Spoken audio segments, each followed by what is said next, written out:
सभामुखज्यू आजको यो 3 मिनेटको समयमा म दुईटा कुरा राख्न चाहन्छु। पहिलो कुरा चाहिँ के छ भन्दाखेरि अब सबै माननीय सदस्यज्यूहरूलाई थाहा छ गाउँले जनताहरूले चाहिँ विभिन्न किसिमको माग गर्छन् अनि माग गरे अनुसारको पैसा नभएको हुनाले सरकारले बनाइदिन सक्दैन।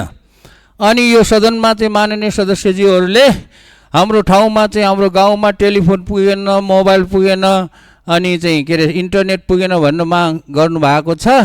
त्यो चाहिँ के छ त म भन्न चाहन्छु भने त्यो माग चाहिँ पुर्याउन सक्ने माग हो सरकारले। त्यसको लागि पैसा नभएर होइन, पैसा भएर पनि सरकारले पैसा खर्च गर्न नसकेर नपुर्याएको हो र त्यो पैसा कहाँ छ भन्ने कुरा आज म तपाईँहरूलाई देखाउन चाहन्छु।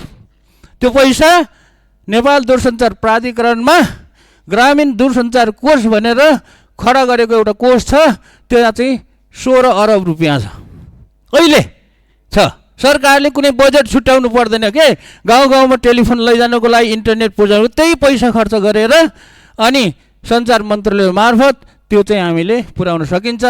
त्यो पैसा चाहिँ खर्च होस् र माननीय सदस्यहरू चाहिँ टेलिफोन लैजानुको लागि इन्टरनेट लैजानुको लागि अरू यहाँ संसदमा कराउने होइन, तपाईँहरू चाहिँ त्यो दूरसञ्चार प्राधिकरण कोषमा सञ्चार मन्त्रालयलाई गराउनु होला। त्यो कोष चाहिँ कसरी खडा भएको हो भने त्यो कोष चाहिँ 2053 सालमा खडा भएको हो र 2% तपाईँले तिर्ने टेलिफोनको प्रयोग गर्दाखेरि तिर्ने पैसाको 2% तपाईँले 1000 रुपियाँ चाहिँ खर्च गर्नुभयो भने 20 रुपियाँ त्यो कोषमा जम्मा हुन्छ। अनि त्यसरी तपाईँहरू सबैले 1000 गर्दाखेरि 20 रुपियाँ नेपालभरिकोले 20 रुपियाँ चाहिँ जम्मा गरेर बनेको त्यो कोष हो।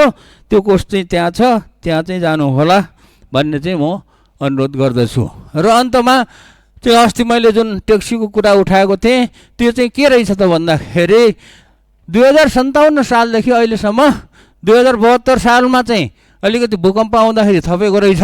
2057 सालमा चाहिँ करिब 7500वटा ट्याक्सी दर्ता रहेछ र 2072 सालमा भूकम्प आएपछि 1500 थपेको रहेछ र जम्मा चाहिँ 9000 चान्चुन ट्याक्सीहरू दर्ता छ। अनि सरकारले त्यो ट्याक्सी दर्ता गर्ने सङ्ख्या नबढाइदिएपछि त्यहाँ चाहिँ सिन्डिकेट प्रथा लागू भएको रहेछ। अब 2057 सालदेखि अहिलेसम्म जनसङ्ख्या कति भयो काठमाडौँको? जनसङ्ख्या बढे अनुसारको ट्याक्सीको दर्ता सङ्ख्या बढाउनु पर्ने हो कि होइन? त्यो जानी गरेको नबढाएको। त्यसैले यो ट्याक्सीको सङ्ख्या दर्ता गर्ने सङ्ख्या बढाइयोस्, स्वरोजगार त्यसबाट सिर्जना हुन्छ, त्यो स्वरोजगारीहरूलाई चाहिँ एउटा मौका दिइयोस्। यही हो मेरो